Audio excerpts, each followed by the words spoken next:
សួស្តីអ្នកគ្នាមកកាន់ channel YouTube របស់ខ្ញុំទៀតហើយ B4K អ្នកគ្នាហើយថ្ងៃនេះដែរអ្នកគ្នាគឺអាកំភ្លើង M590 ចឹងណាអ្នកគ្នាចេញមកហើយអ្នកគ្នាចេញមកដល់ server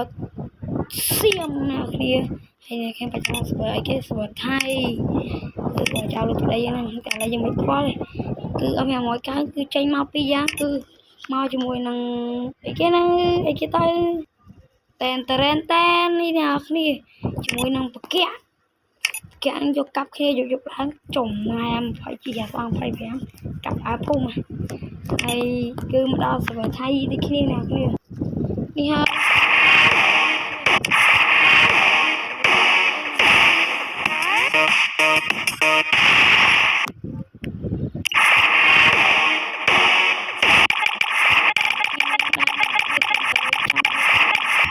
វាអាចនឹងខ្លាយតិចអ្នកគ្នាជាមួយនឹង emoji មួយនេះ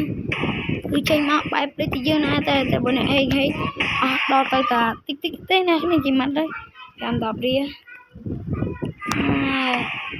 emoji 5-10រៀលអ្នកគ្នាហើយគឺចេញមកជាមួយនឹងក្បាច់កកនេះក្បាច់កកនេះគឺមាន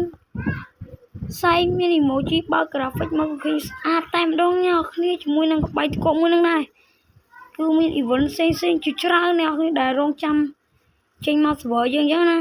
ហើយឥឡូវយើងទៅមើល event តទៀតតនេះអ្នកគ្នាសម្រាប់ skin 89យើងគឺចេញនៅខែក្រោយអ្នកគ្នាអែមតែម្ដងអ្នកគ្នា skin មួយនោះគឺអែមមែនតើគឺចេញនៅខែក្រោយអញ្ចឹងណាអ្នកគ្នាតែខែនេះគឺចេញហើយនេះអ្នកគ្នាចេញមកគឺស្អាតមែនតើគឺ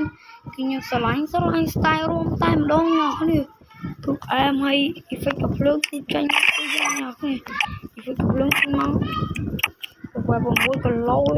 ចេញនេះអ្នកគ្នាតែត្រឹមវ៉ា3នោះគឺបាញ់ឆ្អែតដៃតែម្ដងអ្នកគ្នាគឺវ៉ា3វានេះឆ្អែតដៃអ្នកគ្នានិយាយទៅមើល skin បន្តទៀតtay chân đồ hết thế nào អត់មានវីដេអូតទៀតទេអ្នកគ្នាតយើងគឺប៉ុណ្ណឹងទេអ្នកគ្នាតយើងគឺមានតែប៉ុណ្ណឹងទេសម្រាប់អ្នកដែលចង់ tay chân đồ hết thế nào បាននៅពេលខាងខ្ញុំមក tay chân đồ hết thế nào បានជួបគ្នានៅវីដេអូក្រោយ